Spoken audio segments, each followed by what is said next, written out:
So far, I've only ever developed 2D games, but today, I decided to challenge myself and make a game in 3D. I mean, how hard can it be? Anyways, I decided to remake one of my favorite games, Hollow Knight, but in 3D. Hollow Knight is a 2D side-scrolling Metroidvania developed by Team Cherry, which is a mix of exploration, platforming challenges, and some intense boss fights. So to slowly transition into developing 3D games, I thought I would start with something small. So instead of making a whole bunch of levels, I would simply make a single boss fight. And the boss that I want to make in 3D was Troupe Master Grimm. Cause he's so freaking cool. So I started by modeling the player character, the knight. And after 3 days, I think I made a pretty decent knight. After modeling a quick environment set and messing around with the camera and lighting, I began working on implementing some of the knight's basic abilities, such as walking, jumping, dashing, and attacking. And each time you hit an enemy, the knight would charge up its soul meter, which can be either used to heal itself, or cast a powerful spell. Now, as beautiful as my current model of Grimm is, it was time to convert him into 3D. Oops. Not that one. Oh gosh. Oh, not that one. Oh god. Finally.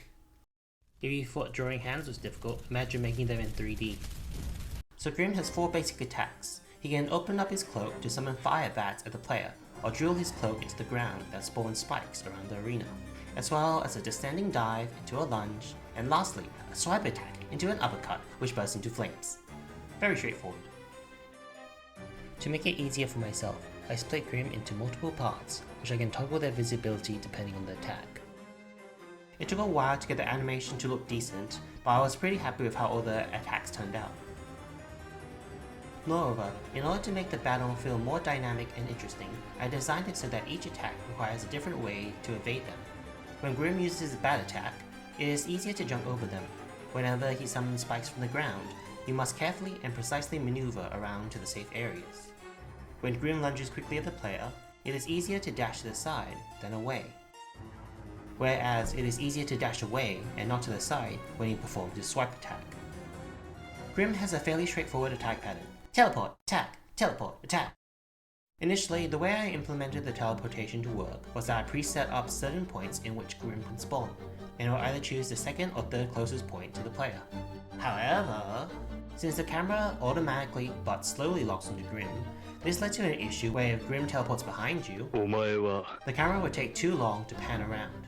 Thus, you would get hit before you could even react. So in order to balance this, I programmed Grimm to always teleport some degree offset from where the camera was facing. Additionally, another attack Grimm has is this Pufferfish bullet hell, which triggers each time his health drops below 75, 50, and 25%. And let's just say, there were some performance issues. In the end, with the help of Unity's particle system, something spawn code, something triggers. I really don't understand why this is working so much better, but oh well, not gonna question it. Anyways, while I was working on Grimm's attacks, I realized camera work was a lot more challenging in 3D than 2D, as it can become a little jank. Bruh. Or there will be stuff obstructing the player's view. So the state of camera needs to change depending on the situation. For example, I would disable the lock on when Grimm performs his uppercut, or readjusting the aiming of the camera during certain attacks. I also learned how to make a shader, which would make models more transparent the closer they are to the camera. Also, a very crucial mechanic in Hollow Knight that I decided to add to my game was nodding. Because it's proper etiquette to show respect to the soon-to-be deceased. Another feature of Hollow Knight is staggering, where the boss becomes briefly stunned after being hit a certain amount of times. However, Grimm has this unique stagger state in which he disperses into a swarm of bats. During this state, I made it so that if you hit him while he's vulnerable, he will take extra damage. Although he can't attack you, landing hits is much more difficult and awkward. Now in the original fight, normally there isn't any extra phases. Grimm will simply perform one of his 4 attacks, teleport elsewhere, and rinse and repeat, until you either win or die.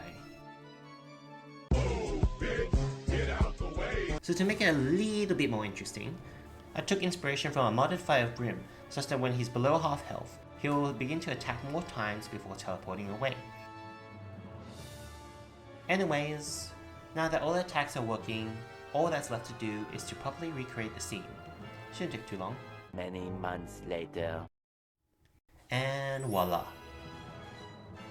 Also, I decided to integrate Grimm's second fight, which basically has the same attacks, but is faster, deals double damage, and everything's on fire. So looking back, I would say I spent about 3 weeks on getting the gameplay mechanics to work, and about 3 months working on the models, which includes figuring out how to use Blender, texture painting, animating, and exporting correctly to Unity. And another month or so trying to understand how lighting and freaking shaders work. But overall, I definitely still have a lot to learn, and feel free to try this game in the description below, and I would greatly appreciate any feedback if you think there's anything I can improve on. And now, here's my speedrun of the game. You're welcome to try and beat it.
Anyways, that's pretty much it. See ya.